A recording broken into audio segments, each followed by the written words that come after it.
Welcome back to Eurosport's live flag-to-flag coverage of the USA Grand Prix. For those of you listening in German and Dutch, I'm going to hand you over now to your commentators. The Germans, my friends Connie Konzak and Gunther Schaefer. And in Holland, it's Bert Davis. Well...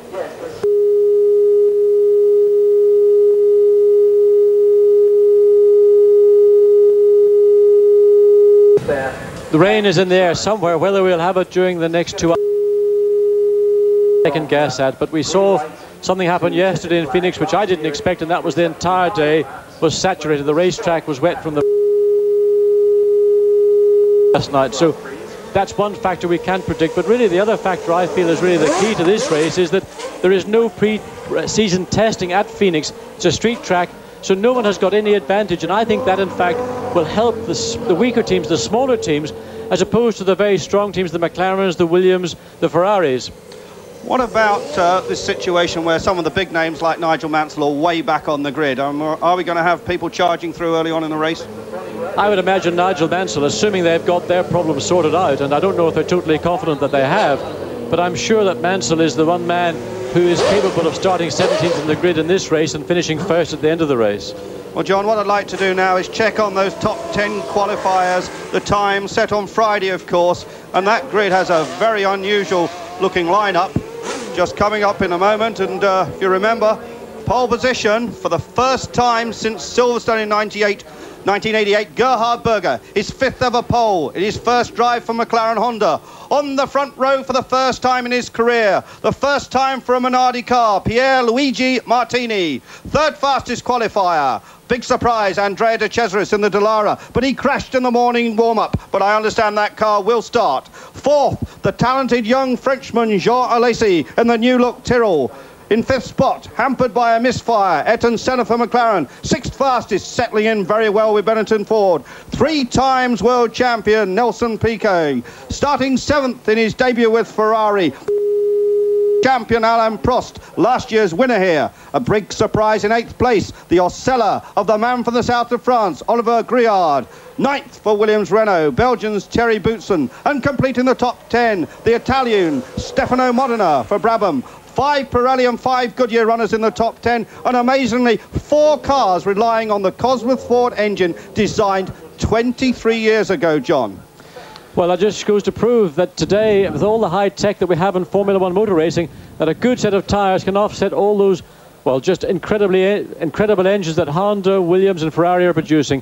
One set of good sticky tyres on cool conditions.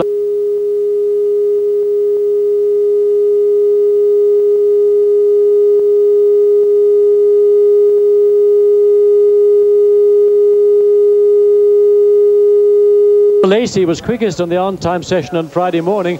That's no surprise, but it's a great opportunity for these cars, the Pirelli car tyres, which generally are on the teams that are not considered to be the front-running teams, the teams that are most likely to win.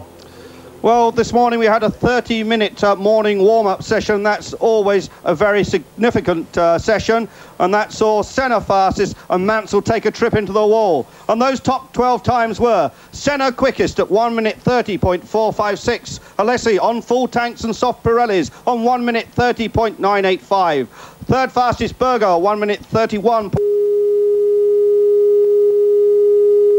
At 1 minute 32.072. 5th was Prost on 132.116. 6th, Patrese on 132.245. The Williams seem to have some problems. Then it was Martini, Modena, Nakajima, Warwick, Griard and Mansell 12th after that brush with the wall. John. Yes, Nigel, I think, kissed the wall somewhere during the morning session. We saw him coming into the pits with the right rear tyre very deflated. Ferrari really have had a most awful weekend, of course, weather compounding that situation yesterday. They were brilliant in testing in Estoril 2 weeks ago, and they're so confident here on Thursday morning at a press conference. And I've never, ever seen Nigel Mansell so buoyant, so positive, and so looking forward to the start of a Grand Prix season. Yes, he was certainly very bouncy, but then it appears that the Ferrari gearbox is starting to give those old problems again. Well, they've had gremlins. Nigel sort of is guarded about what he says because, of course, being a Ferrari driver, it's a very political position to be in. So you can never be seen to blame your equipment. You always have to say, well, electrical faults are the fault of a driver, not the mechanics or the electrics in the car. But they've had problems. I'm not confident they've rectified them to the satisfaction of the team. And really, this race is going to be a lottery. What a great start to the 1990 season and the decade. And the decade, as you say. Another big surprise to me, of course, is this Italian Martini and the Minardi. That's a big surprise. And now you're just looking at the circuit, John, and we've had some superb race cam pictures we've seen in qualifying. The technology seems to have improved over last year. And here we are joining Riccardo Patrese and his Williams, and you see it actually tracing out round the circuit. Lots of right angle bends on this course. Back onto Jefferson Street, one of the longest parts, one of the fastest parts of the circuit. Though this is the end of Jefferson Street, and now he's turning into 5th Street, which is one of these shorter straights. All these corners are second, maybe third gear corners. And just see our hotel, John, on the right there. Yes, well, I'm not very pleased about that. But now he's turning back again into Munro Street, short squirt back into second, third gear, turning back into 3rd Street, under the flyover, coming up onto what is then the second fastest part of the circuit, Washington Street, where the cars will probably reach about 165 miles an hour, getting into 6th gear. You can see the brake marking signs coming up just above us, then turning again right into 3rd Avenue. We've gone from streets to avenues. Again, a short burst in 2nd, 3rd gear, then left into Adams Street, another short burst, then left again into 5th Avenue. Not like the 5th Avenue I'm familiar with in New York, Andrew, is it? No, not quite. And then we're back again into Washington Street again for a short burst before the loop that brings us back onto the start-finish straight, Jefferson Street. And that really goes across, I think, what was probably somebody's building at one stage. And here we are, coming up to the start-finish, crossing the line just now.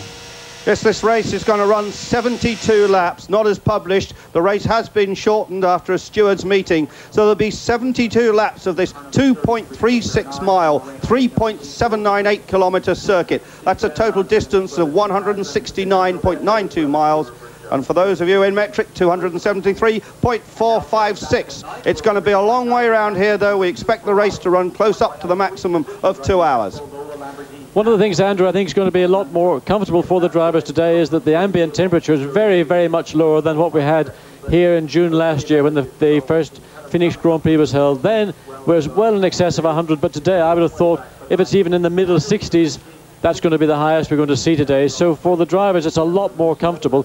And of course, for the tyres, for the engines, for the mechanics, the reliability, one can expect to see a higher finishing rate than the 9 cars from last year. Well, there's the man who is on pole position. You're looking into the eyes of the man from Virgil, Gerhard Berger. Gerhard, delighted to be on the pole. Hasn't felt very well, actually, earlier in the week, and turned up at one press conference, having had taken a sleeping pill by mistake. Let's look at this lineup of cars. Berger and Martini on the front row of the grid, as we told you. Then the unusual sight of Andrea De Cesaris in the Dallara and Jean Alesi in the Tyrrell Ford. On row 3, it's Ayrton Senna, the man from Sao Paulo, and another Brazilian, Nelson Piquet from Brasilia in the Benetton Ford. On row 4, it's Alain Prost in the Ferrari, making his debut with Oliver Gruillard, the highest of Nacella's ever been on a grid. Row 5, Thierry Boutsen in the Williams and Stefano Modena in the Brabham team, which has been saved by the Middlebridge organisation. Row 6, Nakajima in the Tyrrell Ford and Riccardo Patrese in the seconds of the Williams. On row 7, it's Nicola Larini in the Ligier and Paolo Barilla, the Pastor heir, in only his 2nd Grand Prix. On row 8, Eric Bernard, another Frenchman, and Roberto Moreno in the Eurobrun Judd. On row 9, way back there, Nigel Mansell in his Ferrari, and the 2nd Japanese in the race, Aguri Suzuki, only his 2nd Grand Prix, only the 2nd Grand Prix for Martin Donnelly, and Bernd Schneider, he's standing in for Alex Caffey in the Arrows team. Then there's Michele Alboreto and Alessandro Nannini on row 12. On row 12, from Switzerland, Gregor Wojtek and Derek Warwick from Jersey. On the back row of the grid, the 2 marches, Mauricio Gugelmin and Ivan Capelli, and that team is finding that their cars are just like ice, driving on ice. Well, there's Gerhard Berger, a little wink from Gerhard.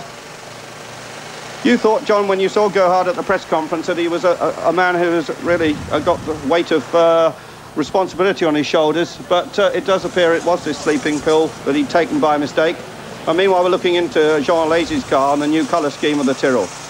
What about Gerhard's chances in this race? Well, I think Gerhard's got the best chance to win his first Grand Prix in a new team. I think probably even better than he might have hoped for. when we saw him at the press conference, I know Gerhard for a long time, and the guy is a fun-loving guy. He's a great practical joker. He doesn't quite like the jokes being played back at him, I must say. But he is a person full of fun and vitality, and he looked not particularly happy with his lot. 1 minute to go. 1 minute before the warm-up lap, and Jean-Marie Balestre there, the controversial president of FISA, tapping the official on the shoulder. Andrew, that's a $10,000 fine for bringing the sport into disrepute. You realise that you are not allowed to criticise the president of FISA. I wasn't criticising John, I just said he was directing operations. There is Jean Alesi on the number 4 car with a new Japanese sponsorship over it. That team has a special relationship now on the marketing side with McLaren. That's quite a unusual situation, and one that we've never seen in motor racing before. 2 teams combining on the marketing side. I think the restructuring that's gone on in the Tyrrell team over the winter time is absolutely incredible. The team is a totally rejuvenated team. They've brought in new people, they've got new sponsors, they've got the association with McLaren, they've got Jean Alesi, who is undoubtedly the star of tomorrow, if not going to be a star even in this very race today. So Tyrrell team, I think, was a team we've got to have a very close watch on during this race. Tyrrell team, of course, will be using Honda engines next year.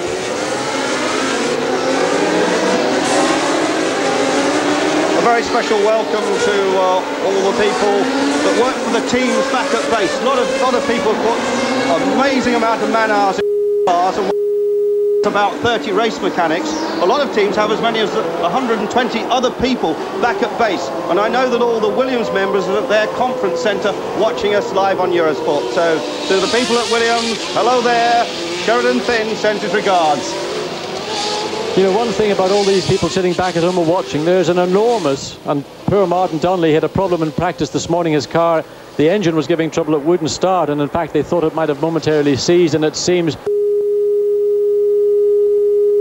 on the air starter, the team are pushing it, and I think that might be the end of Martin's race. It's a great shame, because he was quickest in the wet time session yesterday afternoon, and now his race looks like it's even over before it began. If he gets it going, of course, he'll have to start at the back of the grid. He can't take up his original position. Martin Donnelly hoping to start his second ever Grand Prix. Remember, he deputised for Derek Warwick in France last year, driving for Arrows, and this doesn't look good for Martin at all.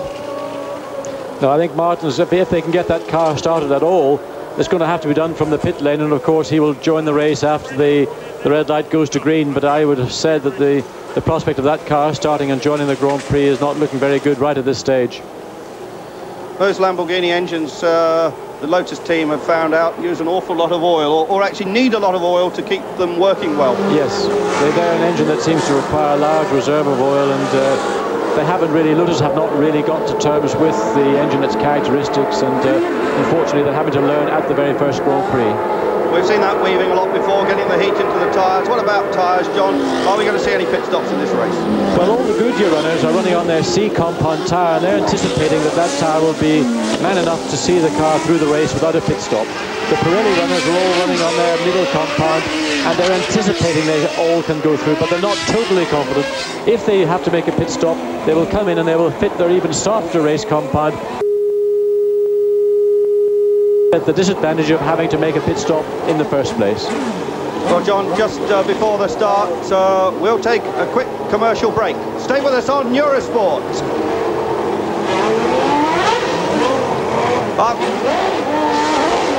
Okay, well, they're weaving around. No commercial break there. We'll be doing one up a little bit later. There's Roberto Moreno. There is the Ferrari. Guri Suzuki going through the field. The 2 Arrows, Nannini, and we see out of the camera on the car. And in fact, it's lucky we're not going to that break, because the race is just about to start. Everyone coming up, taking their positions. Looks as if it's going to be 25 cars, not 26. The cars now, engines revving. Drivers, their hearts beating. I don't think you can stop your pulse rate going up at this moment, John, can you?